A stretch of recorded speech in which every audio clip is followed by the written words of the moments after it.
તો નમસ્કાર વિદ્યાર્થી મિત્રો, જય દ્વારકાધીશ બધાને. આપ સર્વે વિદ્યાર્થી મિત્રોનું આપણી આ યુટ્યુબ ચેનલ હાલાર ઓનલાઈન સ્ટડીમાં ફરી એક વખત સ્વાગત છે મિત્રો. તો ચાલો મિત્રો, આવી ગયા છીએ આપણે ફરી એક નવા વિડીયો સાથે. આજે આપણે મિત્રો માહિતી મેળવશું જે 11મી આપણી એશિયન એક્વેટિક્સ ચેમ્પિયનશિપનું આયોજન થયું હતું તે. મિત્રો, એક્વેટિક્સ ચેમ્પિયનશિપ એટલે કે તેમાં જે બધી રમતો હોય છે મિત્રો, તે સ્વિમિંગની લગતી રમતો હોય છે. તમે ફોટોમાં જોઈ શકો છો મિત્રો. આ હતો તેનો લોગો. આપણા ગુજરાત અમદાવાદ ખાતે તેનું આયોજન થયું હતું, એટલે આપણા એશિયાઈ સિંહથી પ્રેરિત હતો મિત્રો. તેમાં જે આ બધી સ્વિમિંગની લગતી રમતો છે તેના લોગો તમે જોઈ શકો છો.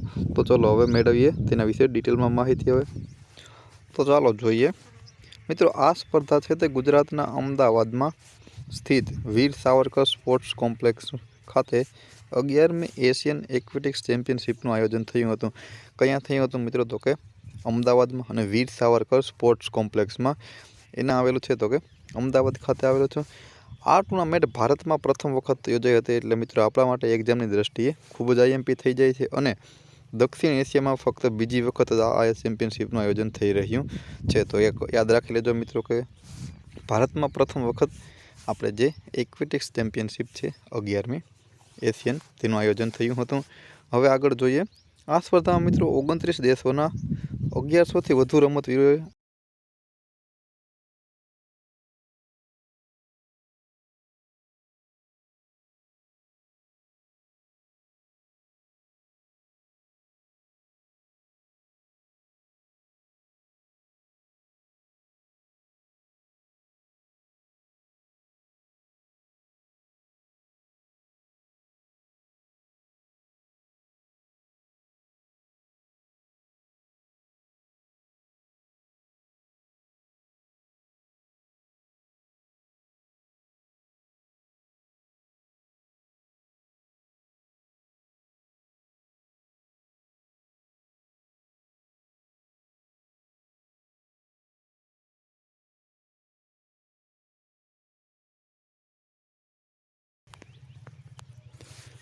ચાલો મિત્રો, હવે આપણે જોઈએ છીએ 11મી એશિયન એક્વેટિક્સ ચેમ્પિયનશિપની મેડલ ટેલી. તો મિત્રો, એમાં પ્રથમ ક્રમે આપણે જોઈ શકીએ છીએ કે ચીન હતું, જેને 40 ગોલ્ડ, 10 સિલ્વર, 4 બ્રોન્ઝ સાથે કુલ કેટલા તો કે 54 જેટલા મેડલ મેળવ્યા હતા. બીજા નંબરે કઝાકિસ્તાન.